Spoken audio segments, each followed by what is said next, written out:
students, good morning to all of you. Hope you all are doing very well.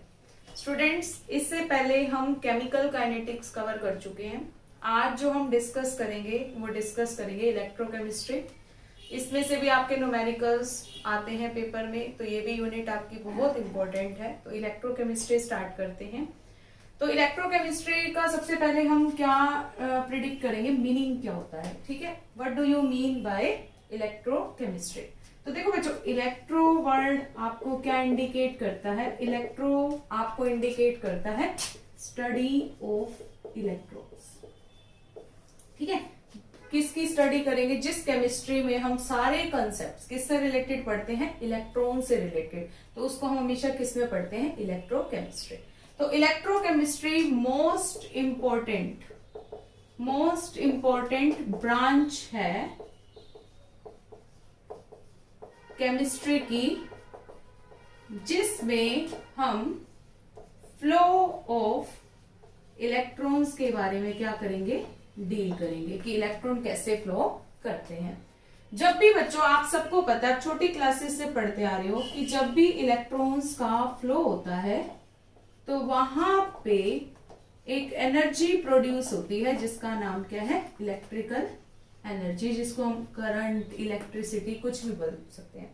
तो आज का जो हमारा फोकस रहेगा वो क्या रहेगा कि इलेक्ट्रिकल एनर्जी कैसे प्रोड्यूस की जा सकती है, इलेक्ट्रिकल एनर्जी को कैसे बनाया जा सकता है.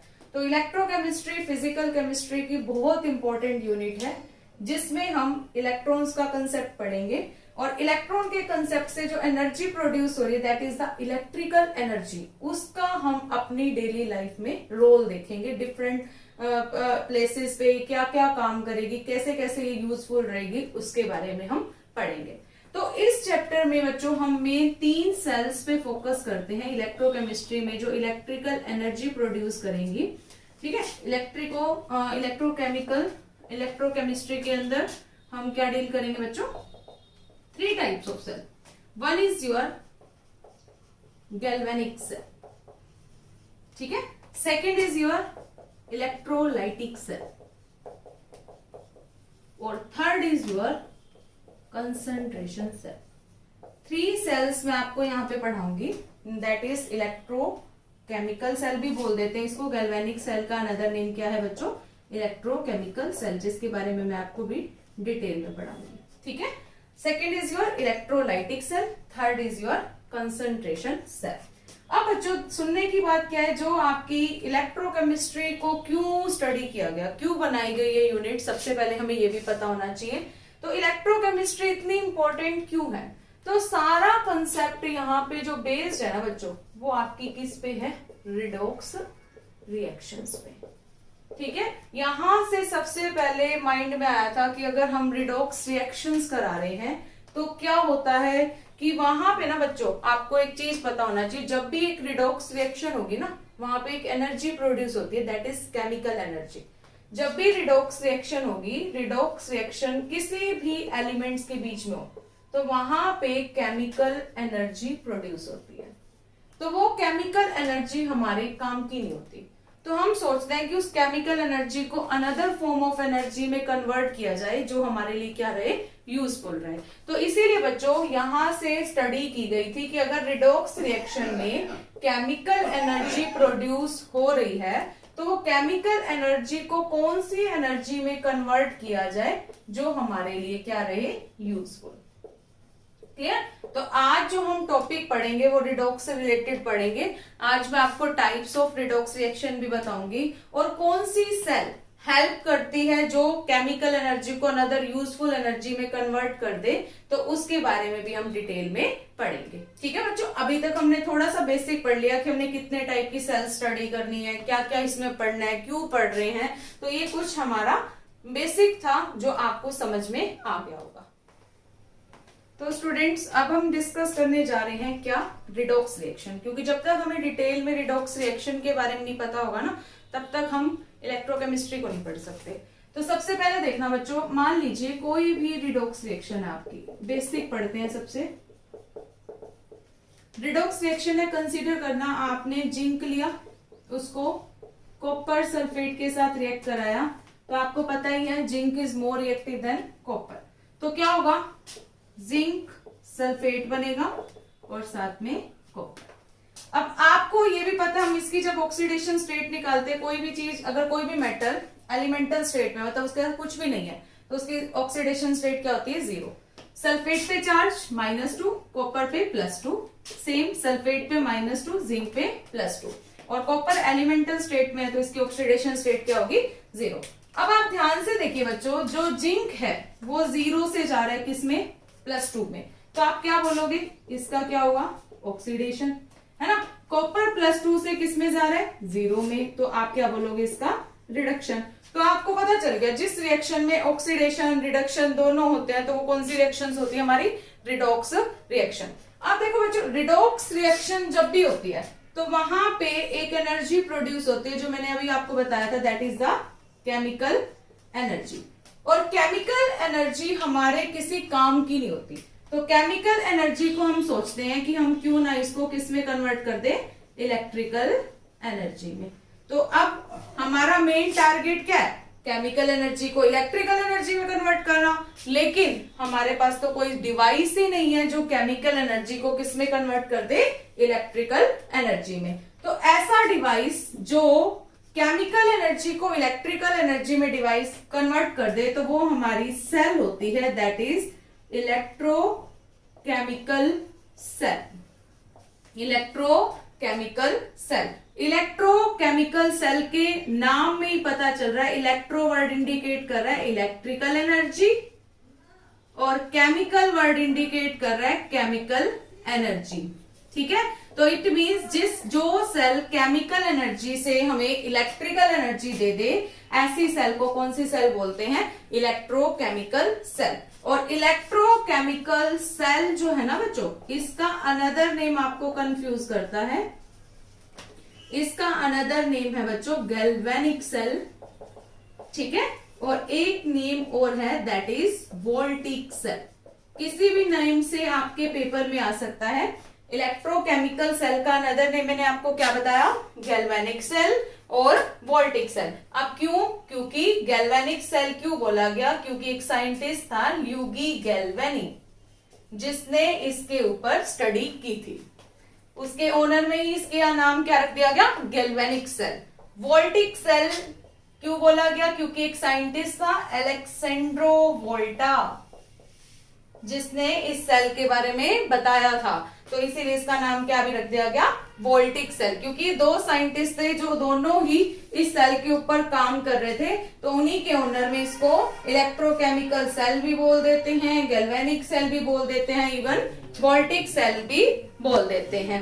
नेक्स्ट आपका बच्चों एक चीज आपको बतानी है, that is the redox reaction.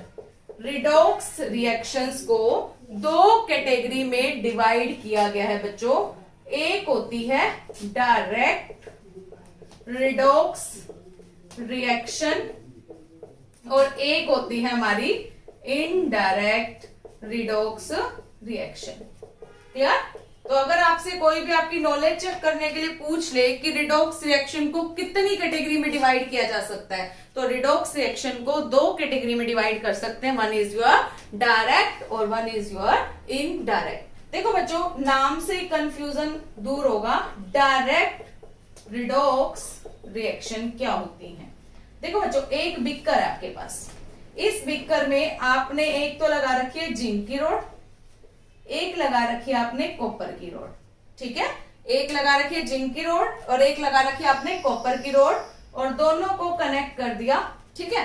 अब बच्चों ध्यान से सुनना, जैसे ही आपने यहाँ पे क्या किया, एक सॉल्यूशन डाल दिया, ठीक है। तो अब आप देखो इधर जिंक का क्या हो रहा है, ऑक्सीडेशन, कॉपर का क्या हो रहा है, रिडक्शन। तो इट मींस एक ही बीकर में ऑक्सीडेशन भी होगा और उसी बीकर में क्या भी हो रहा है, आपका रिडक्शन भी हो रहा है। तो इट मीन सेम बीकर में अगर रिएक्शन चल रही है ना आपकी, तो याद रखना उस रिएक्शन को कौन सी रिएक्शन बोली जाती है, डायरेक्ट रिडॉक्स रिएक्शन, ठीक है। तो डायरेक्ट में आपको ये बात याद रखनी है, इसको नेगेटिव टर्मिनल से कनेक्ट कर देना, इसको पॉजिटिव टर्मिनल से। तो नेगेटिव पॉजिटिव, और आपको पता है जिसका ऑक्सीडेशन होता है वो it act as a anode और जिसका रिडक्शन होता है it act as a cathode. तो it means direct redox reaction में सिंगल बिकर के अंदर ऑक्सीडेशन भी हो रहा है, सिंगल बिकर के अंदर रिडक्शन भी हो रहा है, तो इसीलिए इस रिएक्शन का नाम क्या रखा गया था, डायरेक्ट रिडॉक्स रिएक्शन। ठीक है, डायरेक्ट के बाद जो अब हम डील करेंगे that is indirect redox reaction. Indirect redox reaction नाम से ही पता चल गया होगा, इट मींस अब की बार हमें कितने बिकर्स लेने पड़ेंगे, 2 बिकर्स। तो देखिए बच्चों, आपको कितने बिकर्स यूज करने हैं यहाँ पे, 2 बिकर्स, जब आप इनडायरेक्ट रिडॉक्स रिएक्शन परफॉर्म करोगे। जिंक को रखना है जिंक सल्फेट सॉल्यूशन में और कॉपर को रखना है कॉपर सल्फेट सॉल्यूशन में। ठीक है, जिंक को रखना है आपको जिंक सल्फेट सॉल्यूशन में, कॉपर को रखना है कॉपर सल्फेट सॉल्यूशन में। कनेक्ट कर देना। ठीक है, इंटरनल बच्चों आपका आगे डिटेल में पढ़ाया जाएगा। एक यू शेप की ट्यूब यूज की जाती है, that is salt bridge. Clear? तो इनडायरेक्ट रिडॉक्स रिएक्शन में आपको यही बात याद रखनी है कि 2 बिकर होंगे, लेफ्ट वाले में ऑक्सीडेशन और राइट वाले में रिडक्शन। तो लेफ्ट वाले में क्या होगा बच्चों, आपका ऑक्सीडेशन, और राइट वाले में क्या होगा, रिडक्शन। तो ऐसी रिएक्शन जिसमें एक बिकर में ऑक्सीडेशन शो हो रहा है, दूसरे बिकर में रिडक्शन शो हो रहा है, तो ऐसी रिएक्शंस को कौन सी रिएक्शंस बोलते हैं, इनडायरेक्ट रिडॉक्स रिएक्शन। ठीक है, अब हम नेक्स्ट टॉपिक की तरफ मूव ऑन करते हैं, that is importance of electrochemistry. Electrochemistry की हमारी लाइफ में क्या इंपॉर्टेंस है। तो बच्चों सबसे इंपॉर्टेंट है एक्सट्रैक्शन ऑफ मेटल्स। ठीक है, मेटल्स को अर्थ क्रस्ट से निकालने में हेल्प करती है कौन, electrochemistry. Second one, batteries, cell, इनको बनाने में भी किसने हेल्प की है, जो आप डिफरेंट डिवाइसेस में बैटरी सेल, आज हमारे जो डिवाइस है वो बैटरी सेल के बिना मूव ऑन वर्क नहीं करते, तो इसीलिए याद रखना वहां पे भी किसका रोल है, इलेक्ट्रोकेमिस्ट्री का। थर्ड, जो हमारे ब्रेन तक सिग्नल ट्रांसफर होते हैं ना, ब्रेन तक सिग्नल ट्रांसफरिंग टू ब्रेन, तो वो भी वहां पे भी आपकी कौन रोल प्ले करती है, इलेक्ट्रोकेमिस्ट्री। तो आप देखिए बच्चों कितनी जगह हमारी इलेक्ट्रोकेमिस्ट्री काम कर रही है। तो ये आज हमारा बेसिक था। नेक्स्ट टॉपिक जब भी हम करेंगे दैट इज इलेक्ट्रोलाइटिक सेल। सबसे पहली सेल मैं आज वही पढ़ाऊंगी। तो होपफुली आपको बेसिक इलेक्ट्रोकेमिस्ट्री का पसंद आया होगा। इलेक्ट्रोकेमिकल सेल क्या करती है, रिडॉक्स रिएक्शंस के कितने टाइप्स हैं, तो आपको बच्चों ये अच्छे से पढ़ना, अपने सेल्फ मेड नोट्स बनाना, आपका परफेक्टली ये चैप्टर हो जाएगा। Thank you so much students. अगर आपको ये वीडियो पसंद आई हो तो लाइक करना, शेयर करना, इवन कमेंट करना, और कोई भी आपकी प्रॉब्लम है, मैं बार बार बोलती हूँ, अगर आपको कोई भी प्रॉब्लम आ रही किसी भी चैप्टर में, आप मुझे कमेंट बॉक्स में बताएं, मैं आपको इसका सॉल्यूशन दूंगी। Thank you so much.